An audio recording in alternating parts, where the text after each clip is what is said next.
Hello bachcho, let's read the question. So the question here says read the given passage and answer the questions that follows. तो यहाँ पे दिया गया है while explaining the environmental issues, teacher makes a remark that global warming is the most serious threat to civilization now. Kalpana gets curious about the various aspects of global warming and asks some questions to her teacher. What are the various causes of global warming? तो यहाँ पे हम देखते हैं कि इस question का की कॉन्सेप्ट क्या है. सो इस क्वेश्चन का जो की कॉन्सेप्ट है वो है ग्लोबल वार्मिंग. सो ग्लोबल वार्मिंग एक इस तरह का टेक्निक या मेथड कह सकते हैं हम, एक प्रोसेस है जिसकी वजह से हमारा जो अर्थ है उसका एटमोसफियर जो है वो वार्म अप रहता है.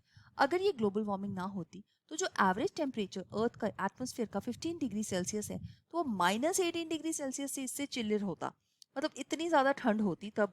तो यहाँ पे हम देखते हैं कि ये जो ग्लोबल वार्मिंग के कॉन्सेप्ट को समझने के लिए हमें फेट ऑफ सनलाइट है जो वो समझना पड़ेगा.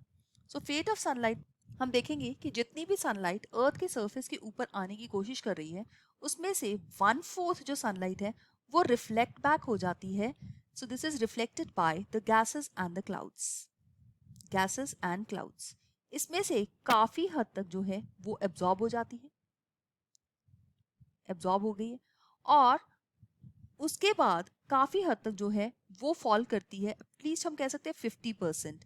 This falls on the earth surface.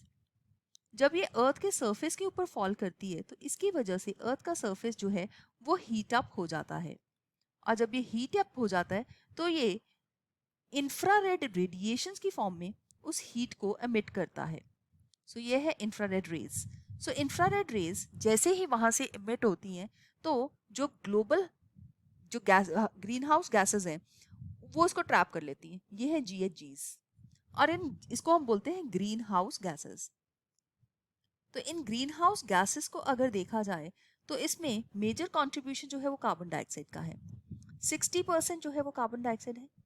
फिर हमारे पास 20% की अगर हम बात करें वो है मीथेन.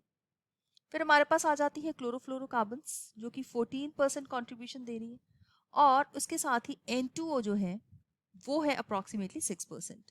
तो ये गैसेस हैं जो ग्रीन हाउस को कॉज करती है जिसकी वजह से ग्लोबल वार्मिंग हो रही है. अब हम देखते हैं कि कार्बन डाइऑक्साइड का काफी मेजर कंट्रीब्यूशन है यहाँ पे, और कार्बन डाइऑक्साइड 60% इसको कंट्रीब्यूट कर रही है. कार्बन डाइऑक्साइड की अगर देखा जाए तो अगर इसकी आउटपुट देखें कि एटमॉस्फेयर से बाहर कैसे जा रही है तो ये फोटोसिंथेसिस की हेल्प से जा रही है, जहाँ पे कार्बन डाइऑक्साइड फिक्स अप होके ऑर्गेनिक कंपाउंड्स बनते हैं. लेकिन यहाँ पे देखा जाए कि डिफॉरेस्टेशन एक मेजर कॉज है. सो डिफॉरेस्टेशन की वजह से कार्बन डाइऑक्साइड फिक्सेशन कम हो रही है. तो एक कॉज तो ये हो गया. फिर है burning of the fossil fuel जिसकी वजह से कार्बन डाइऑक्साइड जो एमिट होती है, burning of the fossil fuels.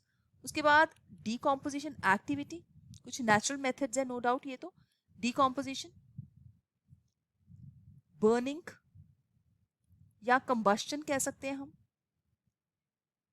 Use of automobiles जिसमें फॉसिल फ्यूल्स ही बर्न कर रहे हैं और कार्बन डाइऑक्साइड और नाइट्रस ऑक्साइड्स के जो कंटेंट है वो बढ़ा रहे हैं. फिर है यूज ऑफ रेफ्रिजरेंट्स जिसमें क्लोरोफ्लोरोकार्बन आ जाता है.